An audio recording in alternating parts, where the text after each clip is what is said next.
Hey everyone, thanks so much for joining us for Webex Wednesday at 1. I'm Kim. And I'm Zach. And we're from Hungerford Technologies. So we want today to be very interactive, so make sure you comment.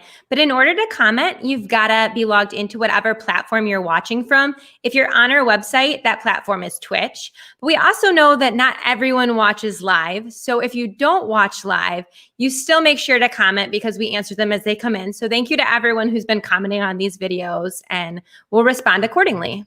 Yeah, and if you realize, if you're a normal watcher or on YouTube or wherever you watched, Ben's not here.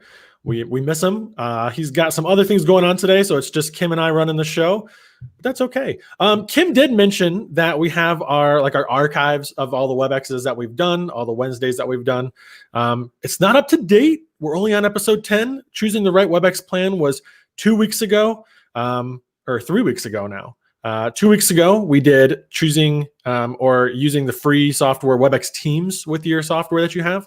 And then last week, we covered Webex hardware. So if you're interested in any of those topics, those are the last weeks. And we'll get those up as soon as we can. But you see a lot more on here, pre-event setup, recreating a physical event and a virtual platform. We could probably do that episode every single week because pandemic.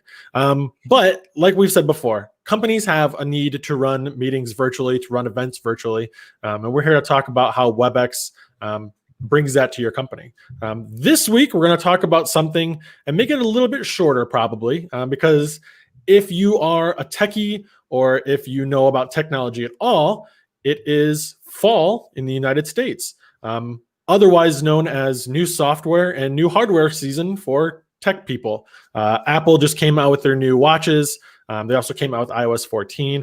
A lot of other companies are pushing new graphics cards for computers and stuff like that. And Cisco fell right along with it. They updated some WebEx things for us. So Kim and I, we're going to dive into just one part of it, Cisco's WebEx meetings.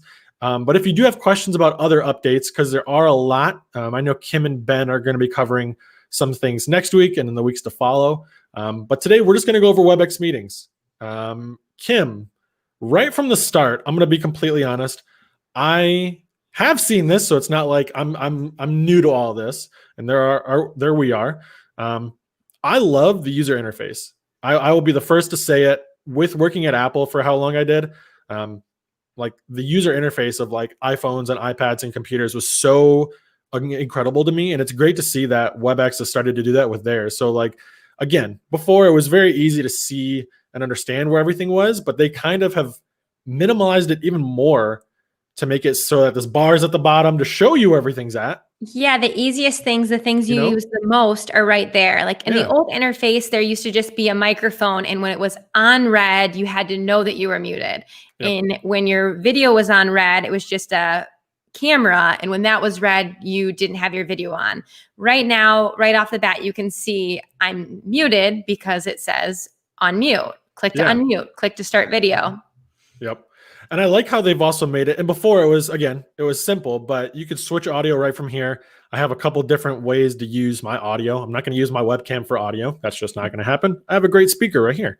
I'll do that. Start video. Again, my video is not on. It has a line through the video. It tells me I want to start it.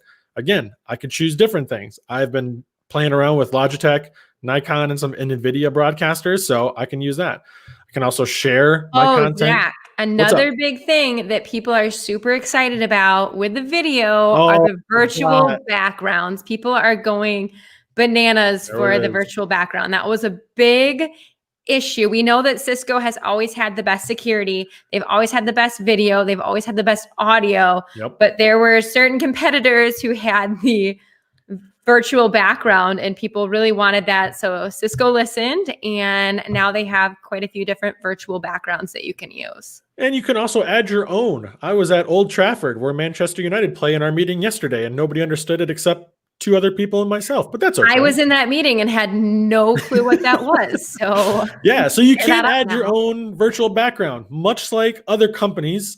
Cisco probably is like, you know what, these fun features, we will add those down the line. But to start off, we kind of want to have a nice base, a good foundation to build everything off of. And, our audio is super clear. The video is super clear. The security, like Kim said, it's amazing. So yeah, adding the virtual background definitely helps. It's definitely fun.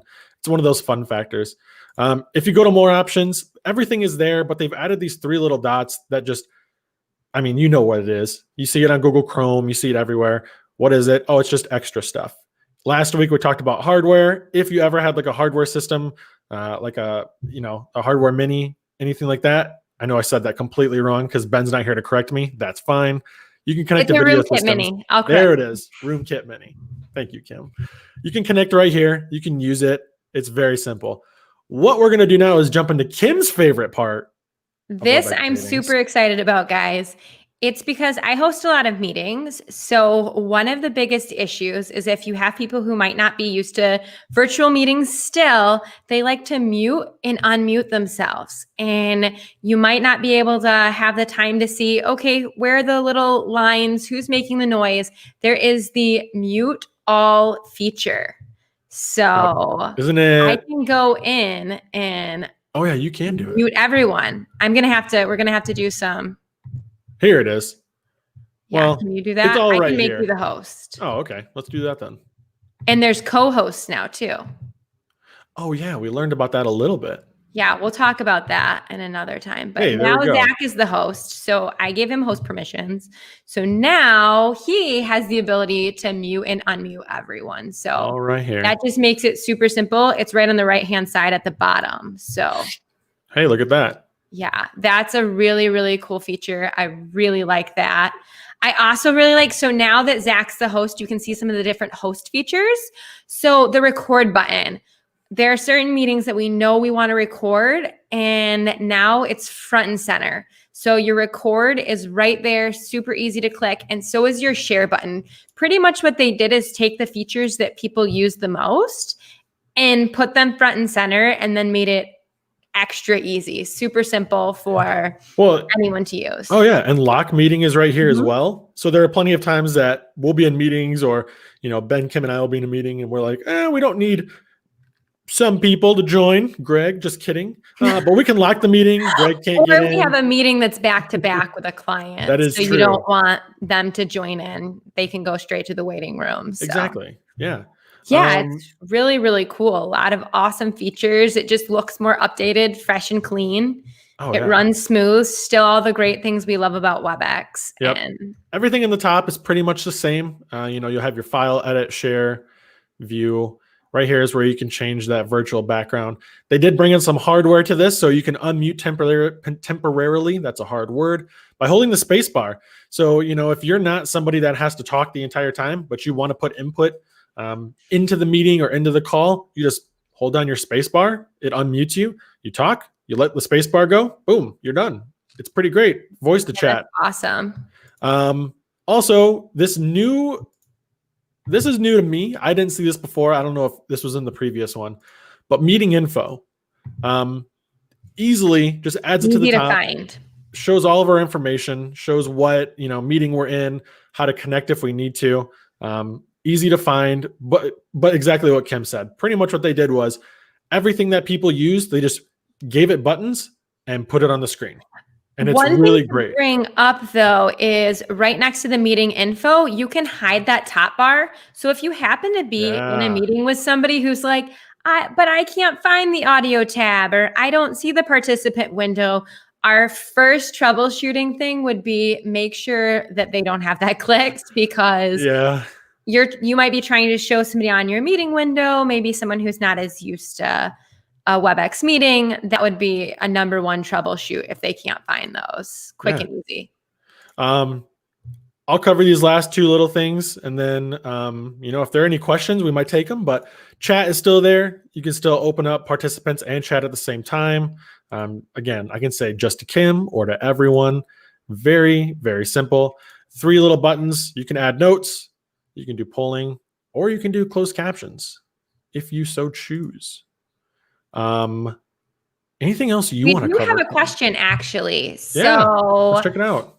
Jennifer J. Emmons Butler asked, the virtual backgrounds seem to be a huge bandwidth sucks. Any suggestions to be able to use them? One thing I've noticed, and this is probably a more technical question for you, Zach, since you're more on the support side. I've noticed if I don't have a ton of extra programs and extra things running on my computer, it seems to go a lot smoother. If I have, 10 Chrome windows open and, my Teams and Outlook and Photoshop or some of my marketing programs that are heavy bandwidth uses, that seems to be the problem. For me, it tends to be more of a computer usage and not necessarily like my internet bandwidth. Yeah, I would say just thinking about it out loud, Jennifer, to be completely honest, if you use a virtual background, the operating system or the computer itself will probably be taking more of the power. But in your scenario, if bandwidth was the problem, like if bandwidth was causing issues when you had virtual background running, like Kim said, turning off certain things that suck up a lot of that. So if you have Chrome open, like no matter what, Chrome is always using the internet. Mostly everything on your computer is always syncing, is always trying to do something with the internet. So turning off the things that in Task Manager that are taking up most of that is probably the best choice if you want to use virtual backgrounds. Again, virtual backgrounds are fun, but they also have a meaning. I'll try and show this one. But the virtual backgrounds are great. Yeah, I'm using my other webcam. That's what I thought.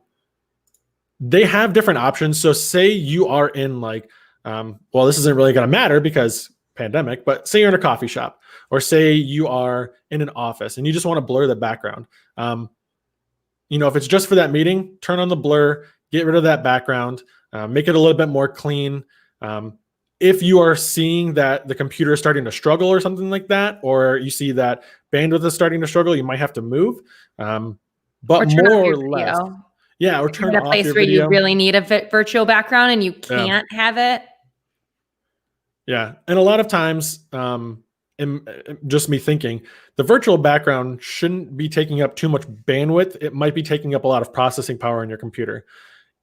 With that being said, the fix for that would be more RAM in your computer, a faster processor, and that's not something you can just throw into a computer to fix it, right? So Kim's answer is actually probably the best one. Chrome is a huge suck. Notepad, anything like that. Anything that's open that's kind of diminishing the power that you're trying to see, just turn it off, get rid of it, minimize it, all that kind of stuff. And we can reach out after the broadcast too, Jennifer, so that we can make sure we go through a few little troubleshooting hacks with you to make sure that we can get that to work as best as possible for you. Yeah. Kim, do you have awesome question? Yeah. Do you have anything else that you want to cover in this? Like we said from the start, it was going to be a quick little episode just because this is new and we kind of wanted to talk about this while it was still new. Not much. I don't think there's really anything else we need to cover today, but we do have 2 exciting topics in the lineup in the upcoming weeks. So I would just say if you enjoyed today and you've been using Webex frequently, don't miss out in the next 2 weeks. And Zach, what are those 2 topics? Yeah, so I won't be here next week, but in the coming weeks, we are going to talk about the new Webex Assistant. Ben kind of gave us a little view of it the other day, and it's pretty incredible for what it can do and what Webex has been able to do. And also one of the biggest topics we have questioned or have had questions about, breakout sessions. So they've done a lot of new things with that, and we're going to cover those in the coming weeks. Spoiler alert, they have video now. So we're going to go through all of that, show you how to work. And that was one of the biggest drawbacks that we heard from people is they loved the fact that Webex had breakout sessions, but didn't love the fact that in those breakout sessions that you couldn't see people. So we're going to go through kind of how to run those breakout sessions and how to use your video, all those sorts of cool new things. So like always, if you have questions, if you're looking for a full feature free trial of Webex, let us know. If you're a current Webex customer and you have questions, let us know. That email that you can reach us at is, I always forget this. info@hungerford.tech. There you go. Or you can go to our website, hungerford.tech, to find out more information or see those archives. But as always, thank you for listening. Thank you for joining us. We'll see you next week. If you're watching on YouTube, thanks for watching this. Leave us a comment if you have any questions. But have a good afternoon. Bye, guys.